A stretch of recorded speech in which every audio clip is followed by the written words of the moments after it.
سید ابرار ابن سید جیلانی صاحب کو میں آواز دیتا ہوں کہ وہ آئے اور تقریر پیش کرے۔ ان کی تقریر کا عنوان ہے یقین محکم۔ یہ عمر کھیڑ کے رہنے والے اور حفظ دعا میں تعلیم حاصل کر رہے ہیں۔ کھیڑ کے رہنے والے اور حفظ دعا میں تعلیم حاصل کر رہے ہیں۔ العالمین الصلاۃ والسلام علی رسول الکریم اما بعد فاعوذ باللہ من الشیطان الرجیم بسم اللہ الرحمن الرحیم ان الذين قالوا ربنا الله ثم استقاموا تتنزل عليهم الملائكة الا تخافوا ولا تحزنوا وابشروا بالجنة التي كنتم توعدون۔ صدق اللہ العظیم۔ محترم سامعین اکرام، معزز اساتذہ اکرام اور میرے پیارے تعلیمی سفر کے پیارے دوستو، السلام علیکم ورحمۃ اللہ۔ میری تقریر کا عنوان ہے یقین محکم۔ یقین محکم عمل پہ ہم محبت پاتے عالم، یقین محکم عمل پہ ہم محبت پاتے عالم، جہاد زندگانی میں ہے یہ مردوں کی شمشیری۔ عزیزان ملت، نوجوانان اسلام، حضرات، آج دنیا میں سبھی چیزیں موجود ہیں، سامان راحت کی کوئی کمی نہیں ہے، افزائش کے تمام طریقے ہیں، مال و متاع، روپیہ پیسہ ہے، جہاں و منصب ہے، زندگی گزارنے کے تمام اسباب مہیا ہیں، ریل گاڑی ہے، ہوائی جہاز ہے، بجلی اور روشنی اور پانی ہے، لیکن ان سب کے باوجود انسان کے پاس یقین کی دولت نہیں، ایمان کی فراوانی نہیں، عمل فہم کی کمی ہے، جذبہ دردوں کی سوزش نہیں، اخلاص و للہیت کا فقدان ہے، قناعت و رضا اس کے پاس نہیں، وہ دینی غیرت اور اسلامی حمیت نہیں ہے جس سے یہ حضرت انسان ہمدوش ثریا ہو سکے، اس سے اس کے دل کو سکون اور آنکھوں کو ٹھنڈک میسر ہو سکے، اسی وجہ سے وہ پریشان ہے۔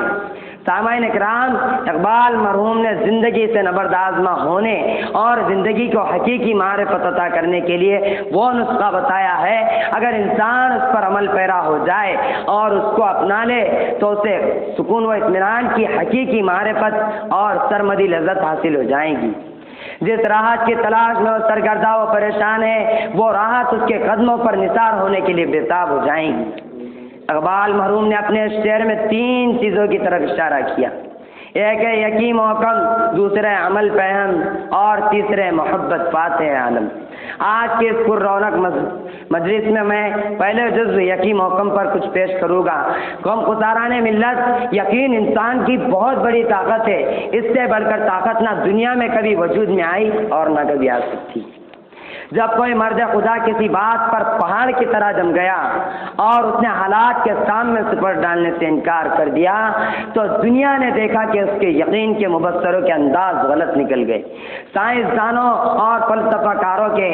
پیشن گویاں جھوٹی ثابت ہو گئی۔ اگر انسان استقامت و پامردہی اپنے اندر پیدا کر لیتا ہے تو دنیا کی بڑی سے بڑی طاقت بھی اس کا مقابلہ نہیں کر سکتی۔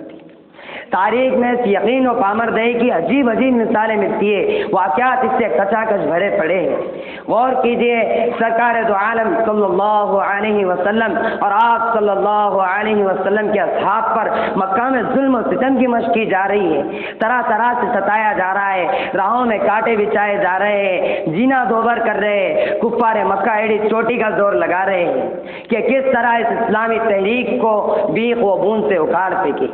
قریش کے ظلم و ستم سے تنگ آ کر آپ صلی اللہ علیہ وسلم کعبے کے دیوار کے سائے میں تشریف فرمائے، ٹیک لگائے ہوئے بیٹھتے ہیں کہ اسی آسنا میں حضرت خباب بن ارت رضی اللہ تعالیٰ عنہ تشریف لاتے، سرکار دو عالم صلی اللہ علیہ وسلم سے عرض کرتے، شکوہ کرتے کہ اے اللہ کے رسول صلی اللہ علیہ وسلم، پانی سر سے اونچا ہو گیا ہے، قریش نے جینا مشکل کر دیا ہے، آپ صلی اللہ علیہ وسلم آپ ہمارے لیے دعا کیجیے۔ سرکار دو عالم تاجدار وطا سرور کائنات صلی اللہ علیہ وسلم ٹیک لگائے ہوئے بیٹھے تھے، فوراً سیدھے بیٹھ جاتے، غضب و غصے کے آثار چہرے پر نمایاں ہو جاتے اور فرماتے ہیں، اے خباب بس گھبرا گئے، پہلی قوموں کے ساتھ تو ایسا معاملہ ہوا کہ لوہے کی کنگھیوں سے ان کے گوشت کو ان کے جسم سے علیحدہ کر دیا، ان کے جسم کو آروں سے چیر دیا گیا، بدن کو لہو لہان کر دیا گیا، لیکن وہ ایسی حالت میں بھی صابر و شاکر رہے۔ حق کے لیے پرواہ نہ کی، اپنی جانیں قربان کرتے رہے۔ خدا کی قسم اللہ تعالیٰ اپنے دین کو مکمل اور غالب کر رہے گا۔ تم دیکھو گے کہ ثنائے حضرہ موت تک ایک بڑھیا اپنا سامان لے کر جائے گی اور اس سے راستے میں تعرض کرنے والا بھی کوئی نہ ہوگا، لیکن تم بہت جلدی کرتے ہو۔ حضرات اندازہ لگائیے، غور کا مقام ہے، آپ کس یقین کے ساتھ کہہ رہے تھے اور ایسے حالات میں پیشن گوئی کر رہے ہیں کہ صبح ہوتی ہے تو شام کا بھروسہ نہیں، شام ہوتی ہے تو صبح کا یقین نہیں، دشمن چاروں طرف سے الغارے کر رہے ہیں، کفار مکہ نے چین سے سانس لینا مشکل کر رکھا ہے، مصیبت و کٹھنائی کی زندگی آپ گزار رہے ہیں، لیکن پھر بھی یہ یقین ہے کہ اللہ تعالیٰ آپ کے دین کو مکمل اور غالب کر رہے گا، اور ایسا ہی ہوگا۔ چنانچہ اس کے بعد کی تاریخ ہمیں بتاتی ہے کہ ایسا ہی ہوا۔ حضرات دوسری مثال اس سے کچھ کم نہیں ہے، اللہ کے رسول صلی اللہ علیہ وسلم ہجرت فرما رہے، مکہ سے یثرب یعنی مدینہ کی جانب روانہ ہو رہے۔ مکہ والوں نے آپ صلی اللہ علیہ وسلم کو ہجرت پر مجبور کر دیا۔ دارالندوہ میں آپ کے قتل کا مشورہ بھی ہو رہا ہے کہ جو نعوذ باللہ محمد کو صلی اللہ علیہ وسلم کو قتل کر دے گا اسے 100 سرخ اونٹ کے انعام کا اعلان بھی کر دیا گیا۔ آپ صلی اللہ علیہ وسلم مکہ کے سرزمین کو خیر آباد کہہ کر غار سور میں پناہ لینے کے لیے دوڑ رہے کہ اسی اثنا میں سراقہ بن جاشم کفار مکہ کی طرف سے تعاقب کرتا ہوا پہنچتا ہے کہ آپ صلی اللہ علیہ وسلم کو گرفتار کر کے 100 سرخ اونٹ انعام حاصل کر لی، لیکن اللہ تبارک و تعالیٰ کو کچھ اور ہی منظور تھا۔ رفیق غار حضرت ابو بکر صدیق رضی اللہ تعالیٰ عنہ سرکار دو عالم صلی اللہ علیہ وسلم سے کہتے ہیں کہ اللہ کے رسول صلی اللہ علیہ وسلم غضب ہو گیا، دوڑ آ گئی، سراقہ سامنے کھڑا ہے۔ سرکار دو عالم محمد عربی صلی اللہ علیہ وسلم فرماتے سراقہ سے مخاطب ہوتے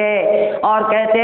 کہ اے سراقہ، وہ بھی کیا وقت ہوگا کہ ایران کے بادشاہ کسریٰ کے کنگن تمہارے ہاتھ میں ہوں گے۔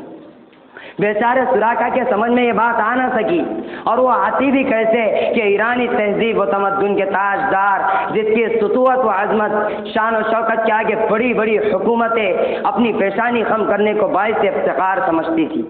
اس تاجدار کے کنگن جن کی قیمت پورا عرب نہ دے سکا، اس تاجدار کے کنگن بھلا سراقہ کے ہاتھ میں کیسے آ سکتے ہیں؟ اس پر اسے بڑی حیرت ہوئی۔ حیرت اور تعجب کے ملے جلے انداز سے سراقہ نے معلوم کیا کہ کسریٰ بن ہرمز کے کنگن۔ اللہ کے رسول صلی اللہ علیہ وسلم نے ارشاد فرمایا، ہاں کسریٰ بن ہرمز کے کنگن۔ محترم سامعین اکرام اور حضرات، یقین کی عجیب اور انوکھی مثال ہے۔ غور فرمائیے، سنیں کہ سرکار دو عالم صلی اللہ علیہ وسلم یہ پیشن گوئی کر رہے، وہ بھی تو ایسی حالت میں جبکہ مکہ جیسا عزیز وطن آپ کو چھوڑنا پڑ رہا ہے، دوسرے شہر میں جا رہے، یہ بھی بھروسہ نہیں ہے کہ پہنچ جائیں گے یا نہیں پہنچیں گے، پیچھے سے دوڑ آ رہی ہے، تعاقب ہو رہا ہے، لیکن پھر بھی اسی بصیرت اور یقین کے ساتھ اللہ کے رسول صلی اللہ علیہ وسلم کہہ رہے ہیں کہ ایران کے بادشاہ کسریٰ کے کنگن تمہارے ہاتھ میں ہیں۔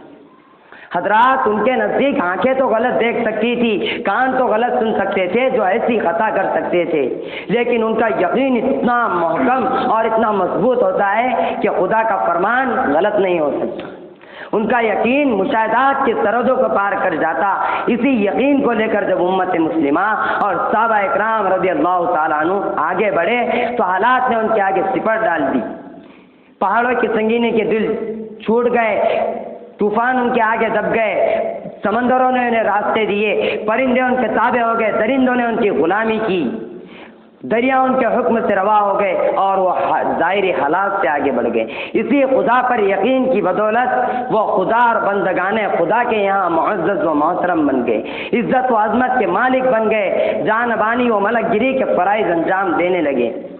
وہ شطر بنانے حکومت سنبھالنے نظر آنے لگے۔ حضرات آج ضرورت اسی بات کی ہے کہ ہم اپنے اندر یقین کی دولت پیدا کریں، ایمان کی حلاوت اور ایمان کی چاشنی سے ہمارے قلوب لذت یاب ہو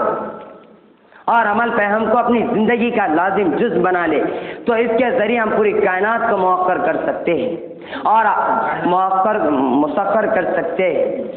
اور آج جو ہم غلامانہ زندگی میں غلامی کا توپ پہن کر جو غلامانہ زندگی بسر کر رہے، اس غلامانہ زندگی سے نجات پا سکتے۔ اور آخر میں دعا ہے کہ اللہ تبارک و تعالی ہمیں یقین و کم عمل پہ ہم محبت فاتح علم، جہاد زندگانی میں ہے یہ مردوں کی شمشیری، یہ نواز دے۔ وآخر دعوانا الحمد للہ رب العالمین، وما توفیقی الا باللہ، علیہ توکلت و الیہ۔